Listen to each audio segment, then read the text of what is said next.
to the E-Pathshala PG courses. I am Professor Indira Mehrotra from the Department of Physics, University of Allahabad. Today, we will study about the leadership issues, why so few women in leadership at the top, and what are the confidence issues. This forms the 7th module on women's science and leadership issues of the 12th paper on women's science and technology in the subject women studies. The outline of the chapter, we will first introduce the chapter and then we will learn about the challenges before women in the leadership role. Then we will analyze women leadership in science, technology, engineering and mathematics, known as STEM. Next, women leadership in corporate sector. Next, women leadership in politics, and then we will analyze the reasons as to why women leaders are not successful, what is the sticky floor, and in the end we will summarize what we have learned. Role of women has changed drastically over the last 50 years across the globe. Although the number of women going for higher education has increased tremendously, the number of women in the leadership role is still very few. Unfortunately, leadership is gendered. Men are leaders, but females are women leaders. Many books and literature are available on women leadership, but none on men leadership. Unfortunately, women still do not have the complete gender equality as desired by them. According to the UN, complete gender equality can only occur in a society in which men and women enjoy the same opportunities, outcomes, rights and obligations in all spheres of life. Lack of women leadership in most of the employment sectors all over the world is the perfect example of perpetuation gender inequality. Women make nearly half of the human resource of any country. If that resource is not utilized to its full potential and not being made a part of decision making processes, then economic potential of the country is bound to suffer. Improvement in educational attainment, professional development, awareness of their rights, etc., has not only resulted in any significant rise in the number of female leadership in various sectors. For example, in the corporate sphere, female representation falls with seniority. If we look at some statistics, the representation of women leaders in various sectors, the company board of directors in America is only 9.9%. In Europe, it is highest 11.9%. In Asia Pacific region, it is 6.5%.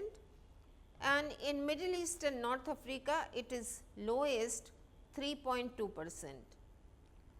If you look at the politics, we find that only nearly 19% of the world's legislators are women. In STEM, only about 2.8% of the departments have female chair in USA. What does leadership mean? Characteristics of a good leader is having skills of inspiring, communication, assertiveness, competence, ability to constantly learn and change. The question is, why do people accept leadership roles? They may do so for financial gain, they might have been selected by management, or they might have been elected by peers, or they might be taking it as a part of their duty. There are many challenges to women in the leadership role We can examine them one by one. The first challenge is known as the glass ceiling effect. Glass ceiling effect is defined as an unofficial barrier to opportunities within an organization or company in which protected classes of workers, particularly women, from advancing to higher positions. Carol and Timothy have first used the term glass ceiling in their article in the Wall Street Journal on why women cannot seem to break the invisible barrier that blocks them from the top jobs. Since then, the term has become synonymous with the various obstacles a woman faces in achieving her career goals. The next hurdle can be the selection process. Women are often not promoted to higher ranks due to various reasons. Number of women candidates qualified for promotion to executive posts is quite small. They lack general management skill and experience. Men hold the posts and they tend to promote only men. The next hurdle can be the workplace relationship. Employees find it easy to climb the ladder of hierarchy if they have some mentors. Mostly people prefer mentor of the same gender. As there are few women at the executive posts, there are not many female mentors. Men are resistant to mentoring women due to sexual harassment issues at the workplace. The next hurdle is caused due to globalization. Due to global expansion of companies, many executives have to move to new countries. Women executives face difficulties in shifting.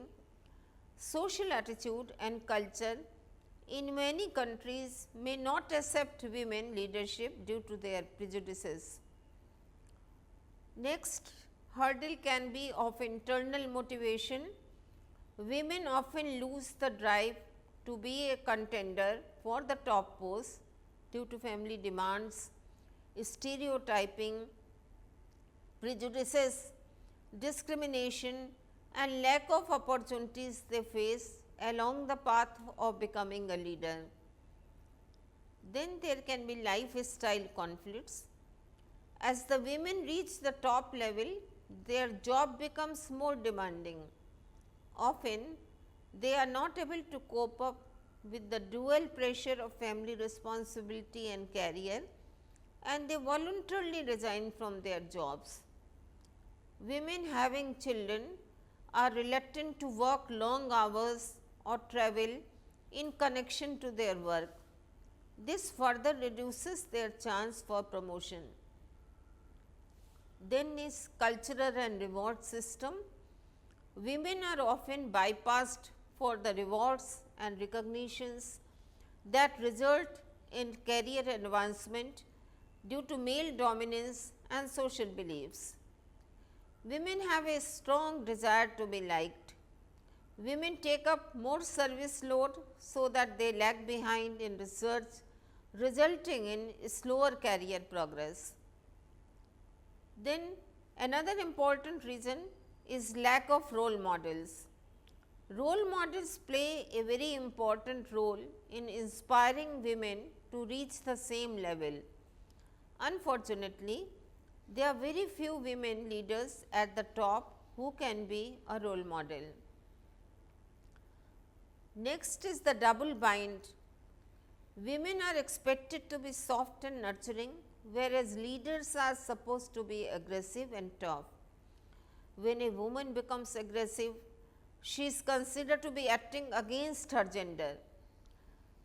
Women are not allowed to speak for themselves, and at the same time, they are criticized for not speaking. When a woman ages, she is sidelined, whereas when a man ages, he takes up the role of an advisor. The next hurdle is that of discrimination. Men are favored for promotion over women. Even in women dominated fields, token men advance faster than women. Women are paid less compared to men for the same work. Let us now have a look at the women leadership in STEM. What do these barriers mean to those women who aspire to become leaders in the areas of science and technology? Women wishing to become leaders in STEM areas are faced with a double challenge. First, they have to overcome the hurdles in their own discipline and then again to get the desired position. Women who successfully navigate the barriers are in a better position to become leaders. Leaders in academia hardly talk about women and STEM, making it difficult for women to become leaders. Women scientists prefer to get married to male scientists. This dual career and domestic partnership decreases their job mobility and scope for career advancement. The resistance to women leadership is stronger in male dominated areas, and the women leaders in these areas are needed to behave differently from leaders in other areas. Earlier, women pioneers in leadership positions were advised to behave like men. Women leaders in science dressed up in pants, wore no makeup, did not show any emotions, and were as dedicated to their work as any of their male colleagues. Today, a woman does not have to lose her femininity to become a leader in science. Women leadership has now become transformational leadership. Women are often left out of many opportunities along their career path. In one of the recent studies, it has been shown that only 9% of the mathematics journals had women editors. One reason for this state of affairs is the belief that natural brilliance or knack drives success rather than hard work or persistence. This is called the brilliance effect, and sadly, women are less likely to be seen as brilliant. It has been found that in fields where words genius and brilliance are not attributed to women, they are less likely to reach the top of the academia and other structures. The implication is that to be a top mathematician or a scientist, one has to be brilliant and women are not. By the same logic, when a woman succeeds in STEM areas, it is attributed of her being a woman, thus diluting her intelligence and brilliance. These types of tokenism dishearten the women in their desire to surpass their peers and are often passed over at times of promotion. The number of girls in science in schools and colleges is high in India, but the number of girls getting selected in top scientific institutions is small. The numbers are dismal in prominent institutions in India like Indian Institute of Technologies, Indian Institute of Science Bangalore and Indian Institute of Science Education Research. We take the example of IITs, which can be a mirror to the future generation of STEM talent in India. Soon after the joint entrance examination results were out, coaching institutes have been proudly advertising about their successful candidates. Almost all of these advertisements had rows of photographs of bright young boys beaming with pride, but one sees very few girls who by now have almost equal enrollment in science as boys. The results show that the percentage of female candidates qualifying for the admission to IITs is very low, and even now it is a boys' club. The situation is so dire that soon after the results were announced, the admission board of IITs recommended an increase of 600 seats allotted to women. The committee also recommended awarding merit scholarship to all the female students irrespective of their parents' income. At present, women make up only 8% of the student strength at the 23 IITs of the country. This base has to increase in order to have more future women leaders in STEM. In keeping with the agreement achieved at the 4th World Women's Conference at Beijing 1995 on gender equality, the Government of India has come up with many schemes to promote girls in STEM. The report of INSA entitled Science Career for Indian Women, an examination of Indian women assessed to and retention in scientific careers, and similar studies conducted by DST have resulted in several policy activism, interventions and inclines for young girls to adults seeking education and careers thereafter. We next examine the women leadership in corporate sector. Women in top executive positions were nearly non-existent from 1970s to 1990s. Organizations having conducive work environment for women at the workplace perform better. In countries where corporate sector promotes diversity, economic growth is better. Men are favored over women when two candidates are equally qualified for the same job at the workplace. Also, male managers are preferred over female managers as per a recent survey. Indian Company Act has made provision for having at least one female in the company's board of directors. As a result, representation of females in the Bombay Stock Exchange Limited companies has increased from 5.8% in 2012 to 12% in 2015.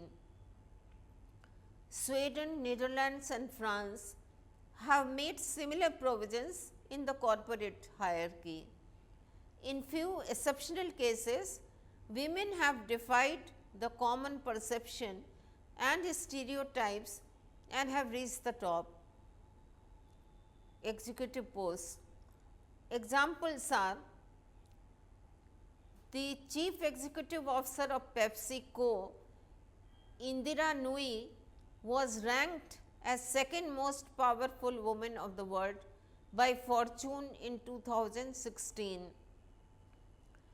Facebook Chief Operational Officer Sheryl Sandberg has launched a website, Lean in Orgi, which focuses on inspiring and educating women on leadership issues. Sandberg believes that women should put their foot on the gas pedal and push for opportunities, that is lean in to the workplace. Till 2005, there was no female CEO in the public sector, banks, but now there are quite a few. Notable Indian women leaders in the banking sector are Arundhati Bhattacharya, Chandra Kochar, Usha Anant Subramaniam. Kalpana Morpia is the CEO South Asia and India operations at JP Morgan Chase. Kiran Majumdar Shaw is the CEO of Biocon India Limited. Naina Lal Kidwai is the former group's GM and country head of HSBC. Government of India has introduced many schemes to promote women in the corporate sector. Empowerment of women was introduced in 2012. It aims at creating skills for gainful employments. Stand Up India was launched on 7th April 2017. It promotes entrepreneurship among women and SC and ST communities by funding loans from 10 lakhs to 1 crore. Then there are several NGOs like CARE, Seva, Deepmala working for the upliftment of women to make them self-reliant. We now come to the study of women leadership in politics. Female suffrage did not exist till 1980. Now, women have obtained the right to vote in most of the countries in the world.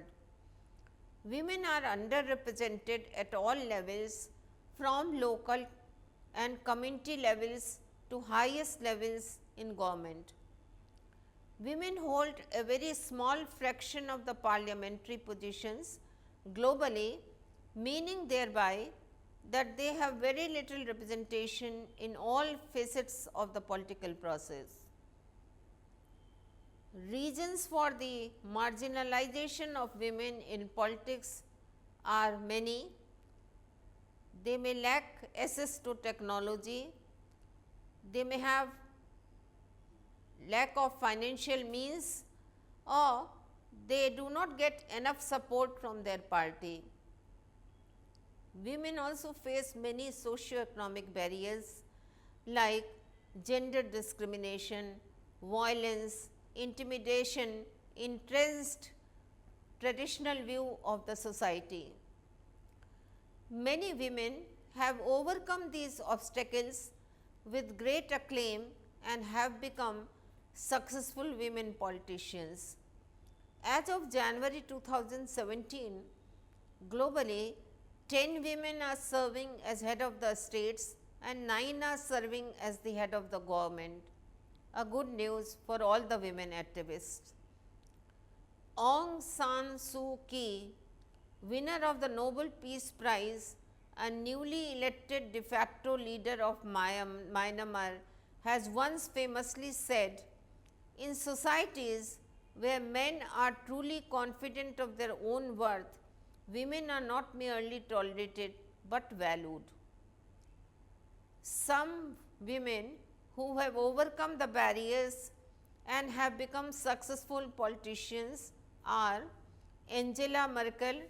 She is the German president since 2005 and she has been ranked as number 1 in the Forbes list of world's most powerful women 10 times. Julia Ellen Gillard, former Prime Minister of Australia. Sheikh Hasina Wajed, Prime Minister of Bangladesh. Hillary Clinton, former US Senator and US Secretary of State. Women have proved to be successful political leaders. They can work along the party lines through parliamentary women's caucuses even in most challenging situations. They can champion for the causes of gender equality, gender violence, electoral reform more effectively. In policy making bodies, they not only advance women's rights but also the rights of children. Outcome of the 4th World Conference on Women held at Beijing in September 1995 was a declaration known as Beijing Declaration and Platform for Action, and it has set internationally agreed target on gender balance in political participation and decision making. Since then, governments in individual countries are working in this direction. Many countries have opted for quota system. For example, Rwanda has 55% reservation, whereas South Africa has 43% reservation for the legislative seats for women. India Panchayati Raj Amendment Act is meant for reservation for rural and urban females in these grassroots institutions. This is to encourage women participation in socio-economic decision making, resource use and management. Panchayat women leaders have been especially active in bringing education and health consciousness to their villages, even though they are frequently held hostage to the caste system and patriarchy. Why is it so that many women fail as leaders? What is the sticky floor? There are many reasons. Number one, they may fail to balance the professional and personal lives. They are emotional, sensitive and more of a helper. They are less confident, hesitant to take tough decisions necessary for the growth of any organization. They may fail to capitalize through strategic relationships. Coming to networking, men and women have a tendency to network with members of their own sex. Men's network includes very few women. Majority of the high level jobs are being held by men. Men pass the news of job opportunity mostly through social networking. Women come to know of the opportunities much later through acquaintances of friends, and often they lose the chance due to lack of timely action. Women first build up relationship and then talk business. Men talk business straight away.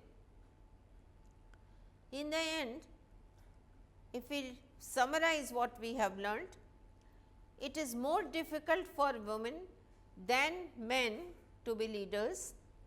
Leadership style, gender bias, family responsibilities, lack of confidence are the key factors responsible for the underrepresentation of women in the leadership positions. Once these challenges are addressed, more women are likely to reach the top. This will bring a positive change across the nation and even across the world. Thank you.